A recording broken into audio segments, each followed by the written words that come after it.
Pause for a moment. Look at this city.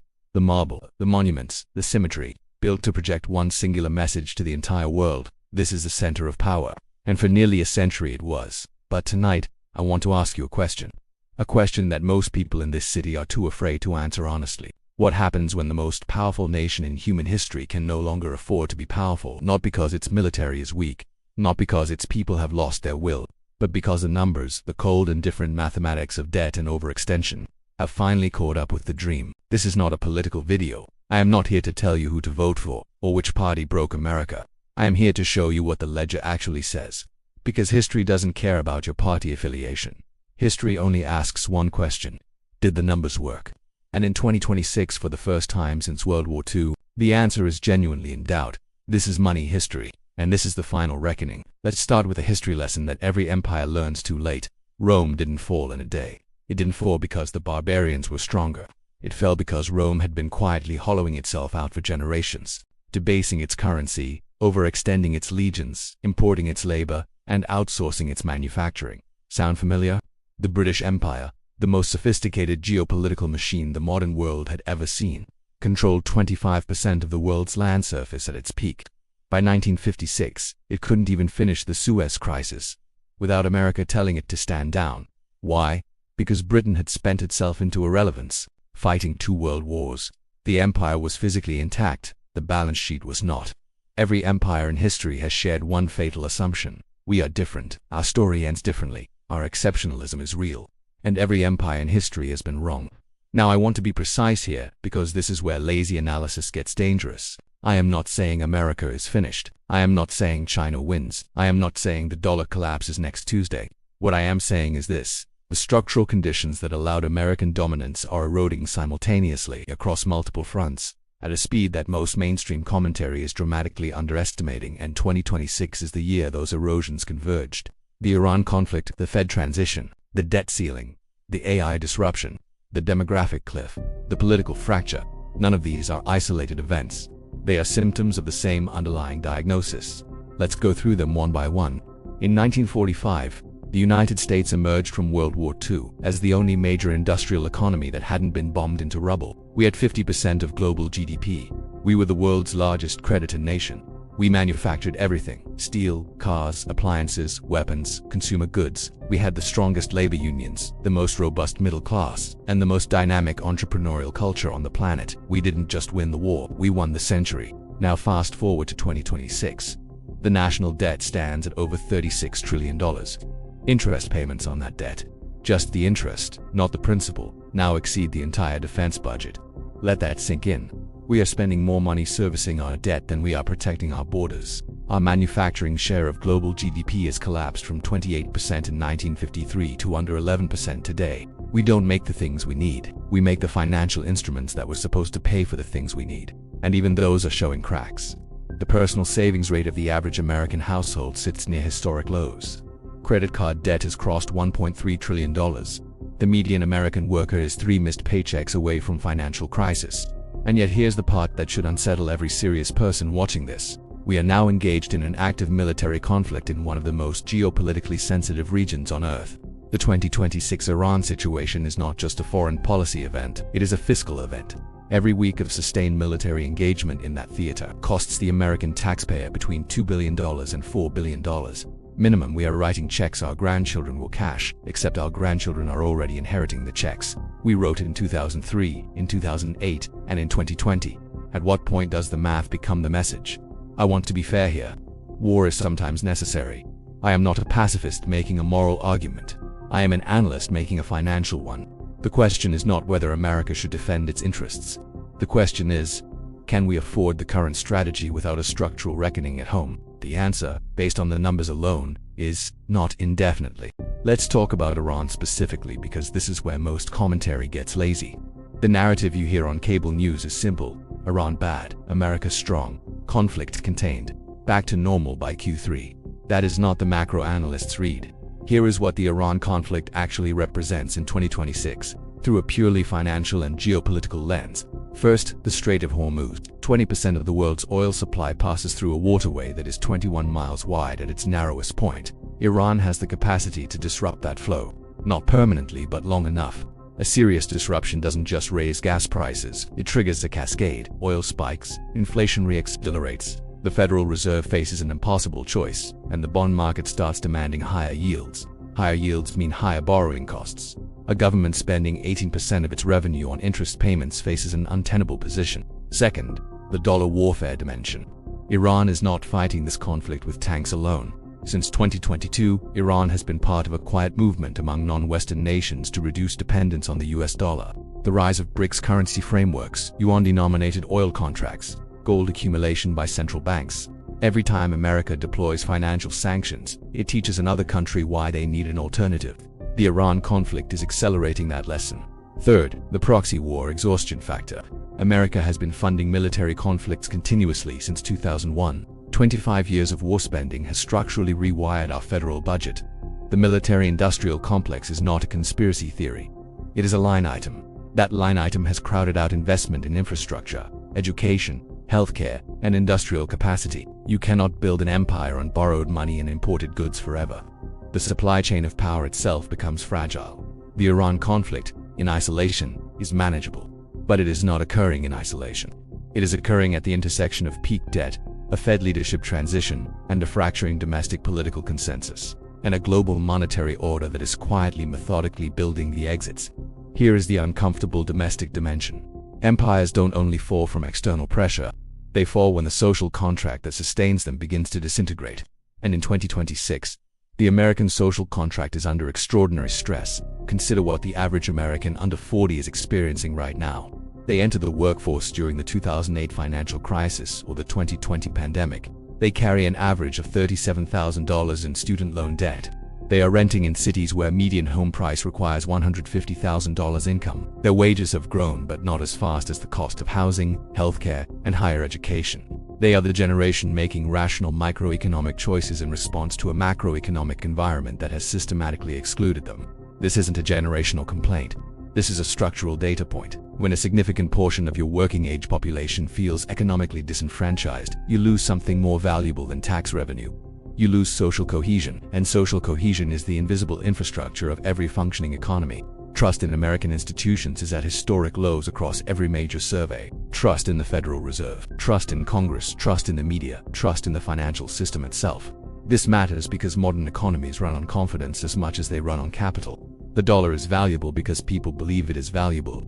Treasuries are safe because people believe America will honor its debts. Markets function because participants believe the rules will be enforced fairly. When that belief erodes slowly, incrementally, across millions of individual decisions, the economic consequences are real, even if they're invisible on a quarterly earnings report.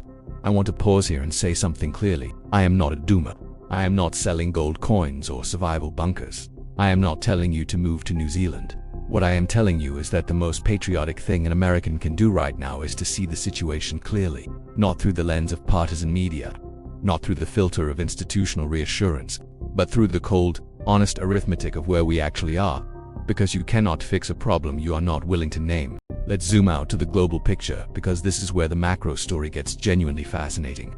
American overextension doesn't occur in a vacuum. Every time an empire weakens at the center, other powers fill the periphery. We're seeing this in real time in 2026. China has spent the last decade doing something that deserves serious analytical attention. It has been systematically building the infrastructure of an alternative global order. The Belt and Road Initiative has given China economic leverage across Southeast Asia, Africa, Central Asia, and Latin America. These are regions that American foreign policy has treated as afterthoughts for decades. The UN's share of global trade settlement is growing slowly, but consistently. China's central bank holds the largest foreign currency reserves in the world, much of it now diversified away from US treasuries.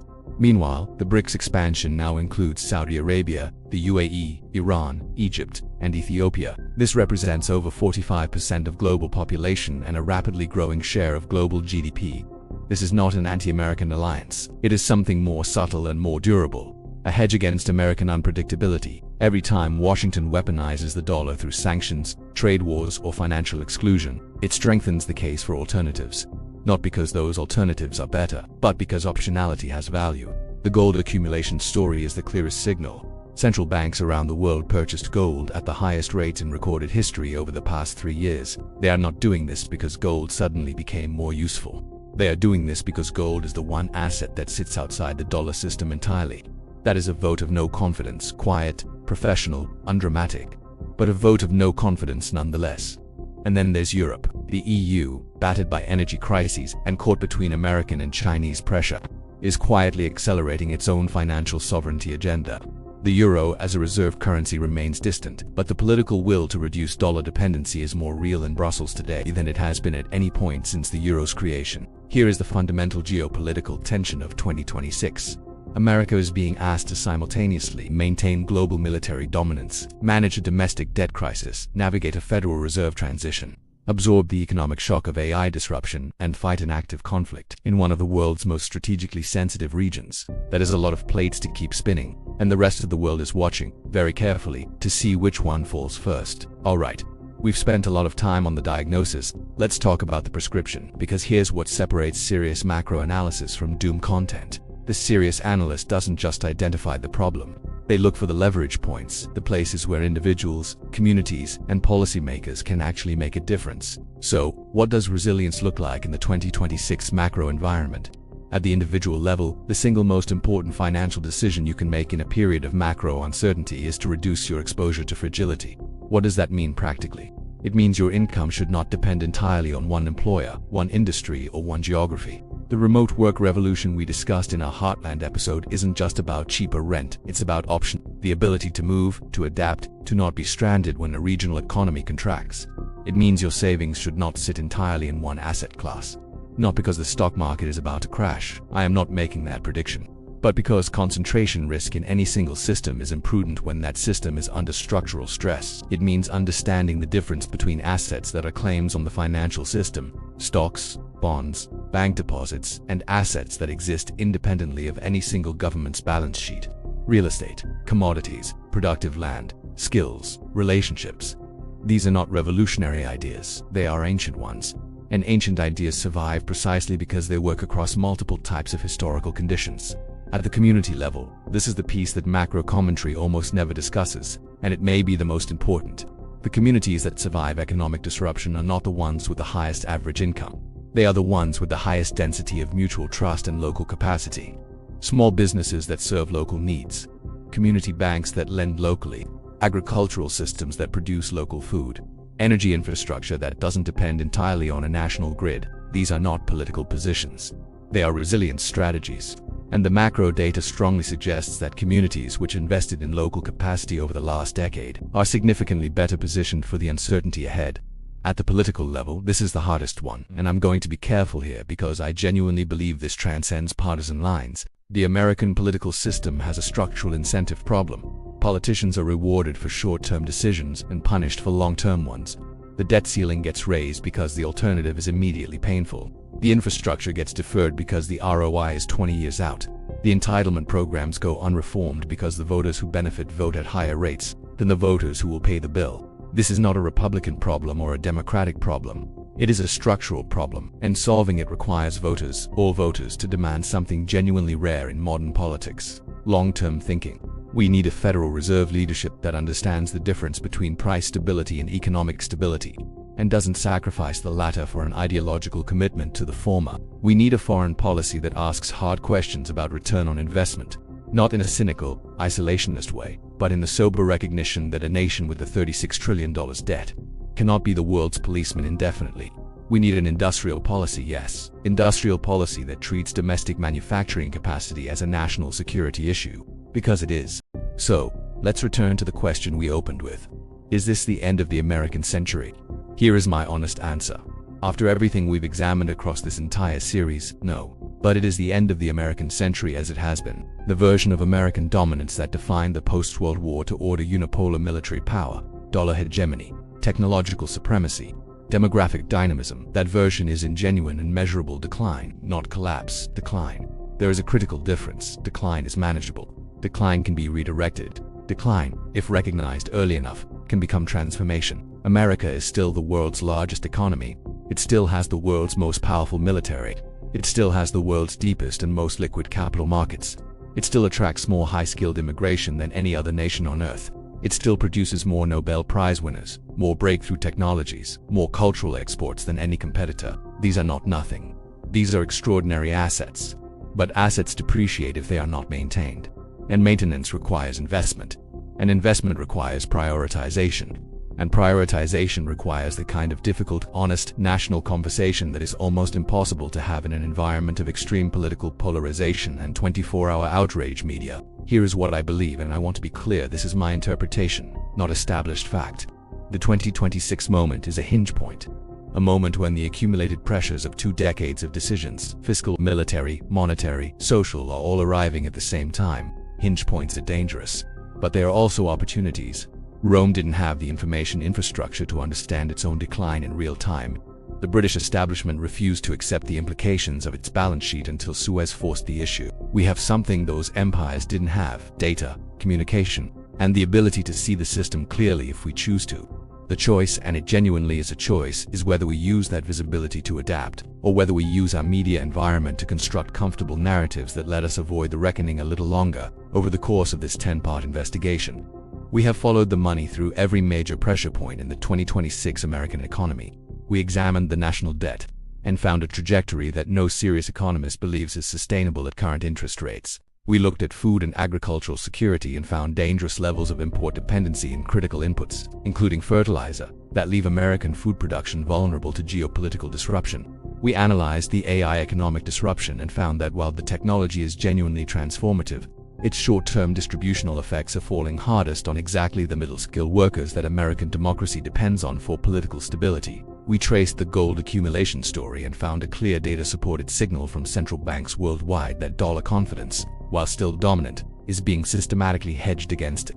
We investigated the heartland migration and found genuine green shoots of economic rebalancing. As capital and talent move toward affordability and opportunity in America's interior, we examined the doom spending phenomenon and found it to be not moral failure but rational adaptation to a macro environment that has systematically excluded an entire generation from traditional wealth building. We analyzed capital flight from U.S. equities and found institutional investors making quiet, methodical bets that the decade of American market exceptionalism is entering its mean reversion phase. We covered the Federal Reserve transition and found that the replacement of Powell comes at the worst possible moment, when the Fed's credibility is the single most important variable in preventing a debt spiral. And now the Iran conflict and the question of imperial overextension. Every one of these stories connects. Every one of these data points points in the same direction. The bill has arrived. History is not fate. The fact that empires have always fallen does not mean this empire must fall on this timeline, in this way, under these specific conditions. What history does tell us with remarkable consistency is that the nations and civilizations that navigate decline successfully are the ones that name the problem honestly, mobilize their genuine strengths, and make hard choices before crisis forces those choices upon them. The ones that fail are the ones that prioritize the comfort of the narrative over the clarity of the data. So here is the choice I'm putting to you, not as a political choice, but as a personal and financial one. You can choose to believe that 2026 is just another noisy year in American history, that the debt will be managed, that the Iran situation will de-escalate, that the Fed transition will be smooth, that the institutional trust deficit will somehow self-correct, that the math will work out. Maybe it will. I genuinely hope so. Or you can choose to take the data seriously, to use this moment of clarity to make your household more resilient, your savings more diversified, your skills more portable, and your community more locally capable. Not because America is finished, but because preparedness is not pessimism. Preparedness is respect for reality. The American story is not over, but the chapter we've been living in, the chapter of effortless dominance, of deficits without consequences, of global power without domestic investment, that chapter is closing. The next chapter is unwritten. And for the first time in a long time, the people who write it won't be the architects in Washington or the traders on Wall Street. It will be the people who saw what was coming and chose to act rather than wait. Thank you for watching this full investigation. If this series added value to how you understand the world, share it. Not for the algorithm, because the people in your life deserve to make informed decisions in uncertain times. Subscribe for ongoing analysis as this story continues to develop. This is Money History. This has been The Cost of Reality.